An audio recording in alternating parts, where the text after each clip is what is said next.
We are so fortunate to have been able over the last 2 years to call on Ambassador Dennis Ross to help us untangle the complexities of Mideast diplomacy.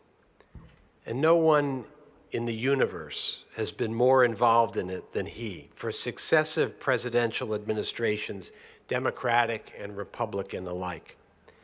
He joined us in the days following October 7th and anticipated then the challenges that would lie ahead for Israel. And he joined us again during last summer's 12-day war against Iran, anticipating then the opportunities that could emerge. He said, tongue-in-cheek that night, that we only invite him for disasters, that he would love to come back in hopeful moments. So when Hamas agreed to the Trump peace plan, and we had reason to believe the hostages were coming home, we reached out to him. He said he couldn't join us in person because he was out of the country. So I said, there is this thing called Zoom. It's not quite like having him here, but his perspective will be no less important. So please take a seat where you can see one of the monitors easily, and please join me in welcoming Ambassador Dennis Ross.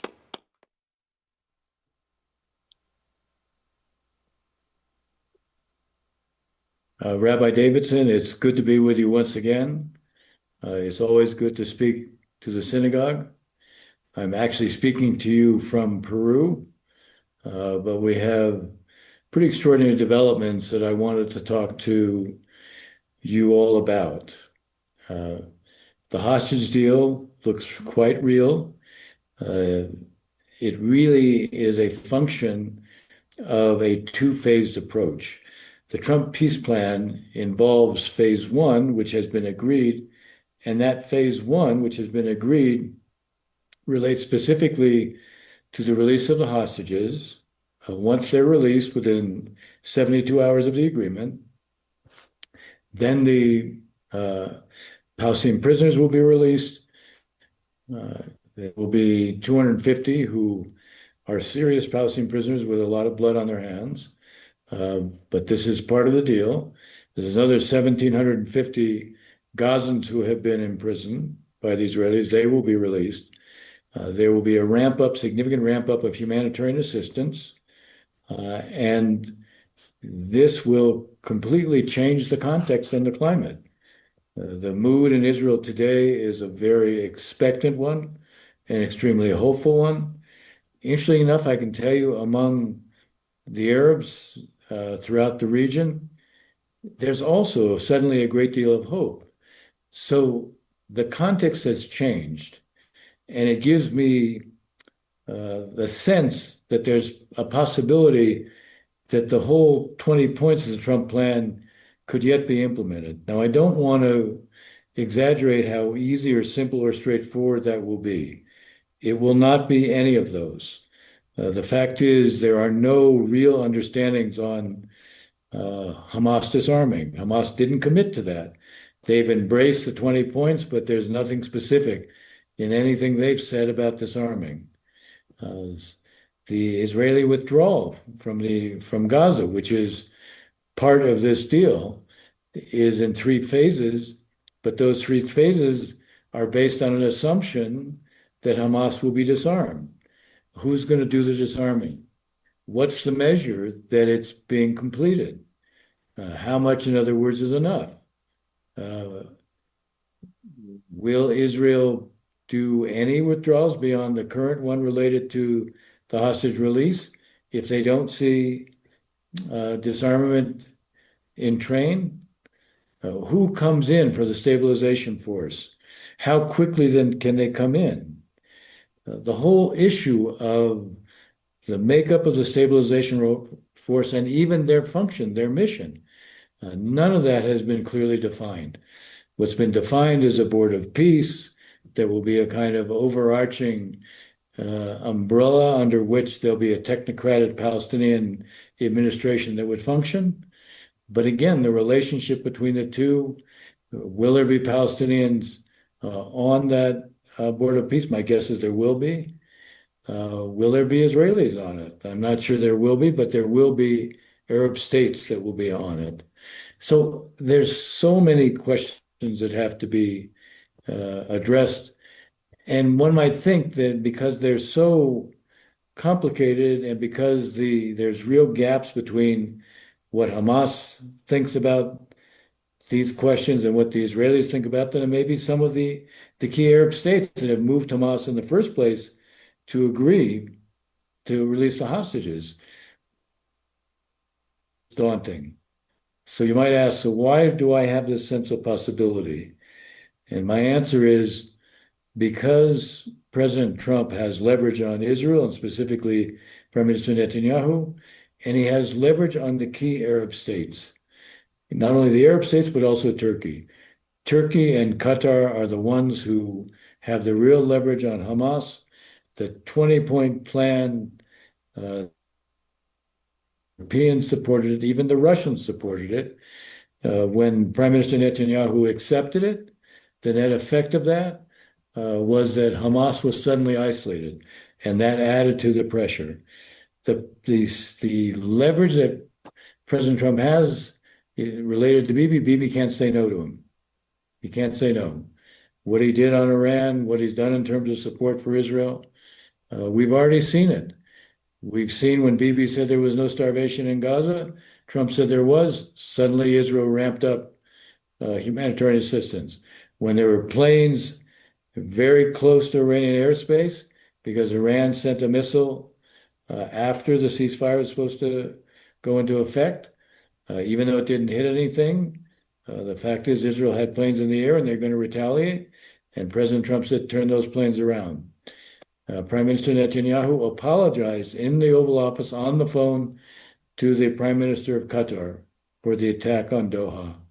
So he can't say no to President Trump. But you have Arab states who, and an Islamic state, a Muslim state like Turkey, that want President Trump to have a stake in the relationship with them. And the more he invests in this process, the more he sets up a team that's going to oversee everything. He is supposed to be the CEO of this Board of Peace. The more he is focused on this, the more he puts pressure on each side, the more each side will look for ways to be responsive. Neither side right now wants to look like they're going to be responsible for resuming the conflict. The climate has changed, and it has changed in no small part because of the 20-point plan, the fact that it was lined up in advance with the Arabs and then with the Europeans. All that has created a context, and it gives me a reason to believe that there is some real potential right now. I always talk about when people ask me, are you optimistic? I say, I'm never optimistic. Optimism reflects a belief that things will work out somehow on their own. In the Middle East, nothing ever works out on its own. But I'm hopeful because hopeful is about possibility. And I think this deal recreates a sense of possibility. Is it a long shot? Maybe. Can we really see change beyond the hostage release?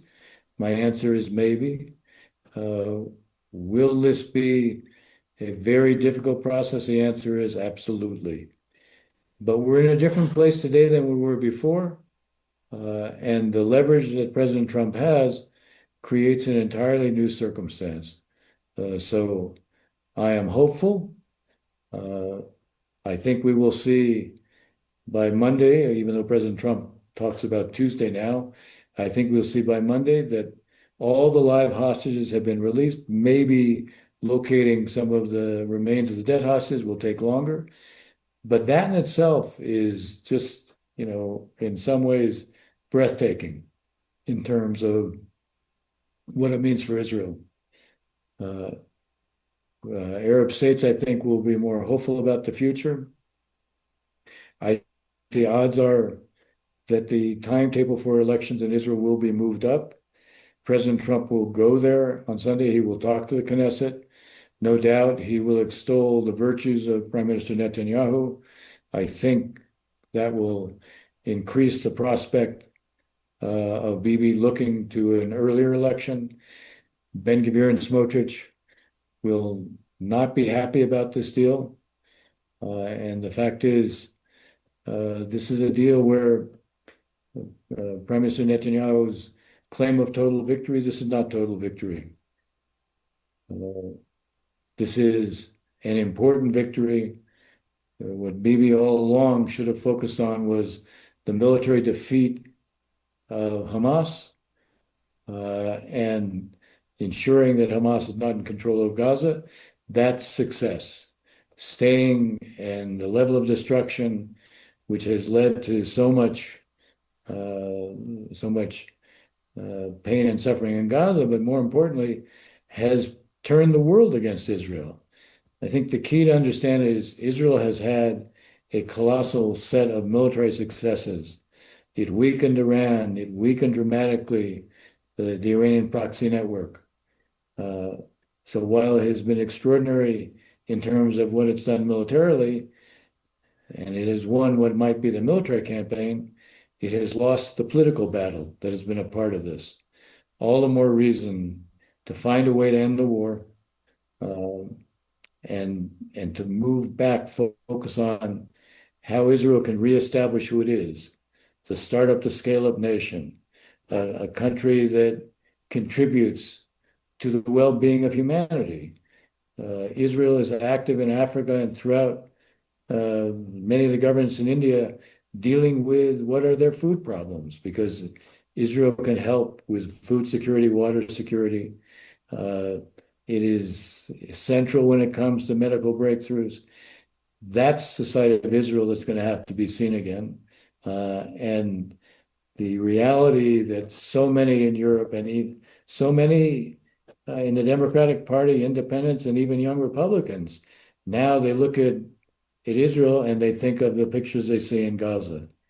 Ending this war is crucial to being able to begin to restore and reestablish who Israel is.